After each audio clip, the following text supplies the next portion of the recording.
नमस्कार। स्वागत है आप सभी का मेरे चैनल अक्षर हिंदी पर।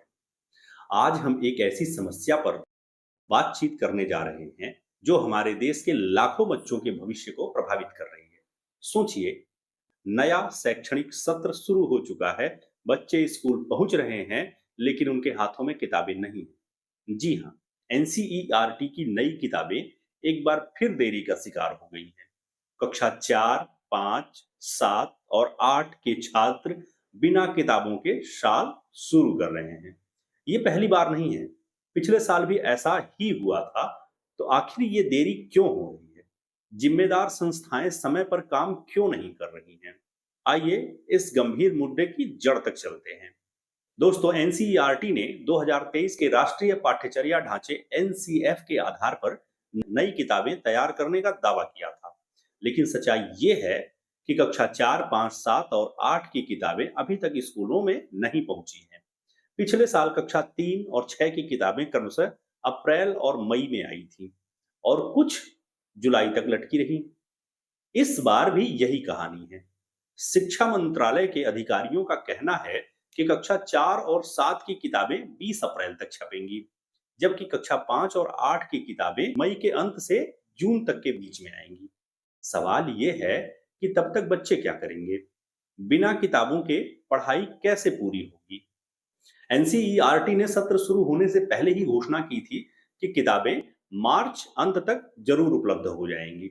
एनसीईआरटी ने इस समस्या से निपटने के लिए कक्षा 5 और 8 के लिए ब्रिज प्रोग्राम शुरू किया।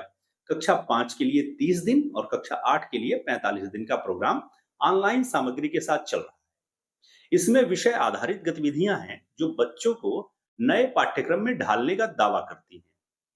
लेकिन क्या ये वाकई हल है? बिना किताबों की ये गतिविधियां कितनी असरदार होंगी? ग्रामीण इलाकों में जहां इंटरनेट और संसाधन नहीं है, वहां के बच्चे इसका लाभ कैसे उठाएंगे? ये प्रोग्राम एनईपी 2020 के तहत योग्यता आधारित शिक्षा को बढ़ावा देने के लिए है, लेकिन किताबों के बिना ये सिर्फ एक खोखला वादा लगता है। एनसीईआरटी ने कुछ कक्षाओं के लिए पहले ही काम शुरू किया है। कक्षा 1 और 2 की किताबें 2023 में और कक्षा 3 तथा 6 की किताबें 2024 में आ चुकी हैं। इसका मतलब है कि कक्षा 4 और 7 में जाने वाले बच्चे पिछले साल के अनुभव से नए पाठ्यक्रम से परिचित हैं। लेकिन कक्षा 5 और 8 के लिए सब नया है। एनसीईआरटी के डायरेक्टर दिनेश सकलानी कहते हैं कि ब्रिज प्रोग्राम जरूरी है, लेकिन जब किताबें महीनों बाद आएंगी तो बच्चों का नुकसान कौन भरेगा? पिछले साल कक्षा 6 की किताबें जुलाई में आई थी। क्या इस बार भी ऐसा ही होगा? दोस्तों, एनसीएफ 2023 और एनईपी 2020 के तहत नया पाठ्यक्रम बच्चों को रटने से हटाकर प्रायोगिक और कौशल आधारित शिक्षा की ओर ले जाता है।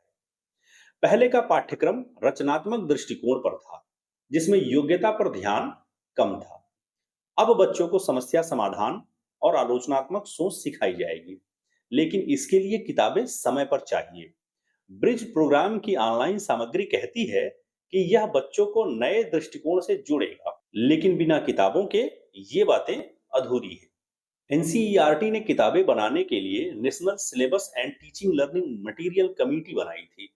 सीबीएसई ने पिछले हफ्ते सर्कुलर जारी कर कहा था कि कक्षा 5 और 8 के लिए ब्रिज प्रोग्राम तैयार है, लेकिन जब किताबें ही नहीं हैं, तो ये सब बेकार है। राजधानी दिल्ली में अभिभावक शिकायत कर रहे हैं कि बच्चे पुरानी किताबों या अधूरी सामग्री पर निर्भर हैं। शिक्षक कहते हैं कि बिना किताबों के नई पद्धति लागू करना नामुमकिन है। ये देरी बच्चों के भविष्य के साथ खिलवाड़ है। इस देरी का सबसे बड़ा नुकसान बच्चों को हो रहा है। बिना किताबों के शिक्षक क्या पढ़ाएंगे? बच्चे क्या सीखेंगे? अभिभावक परेशान हैं कि उनके बच्चे सत्र की शुरुआत में ही पिछड़ ना जाएं। कक्षा 5 और 8 के बच्चे जो नए पाठ्यक्रम से अनजान हैं, सबसे ज्यादा प्रभावित हैं।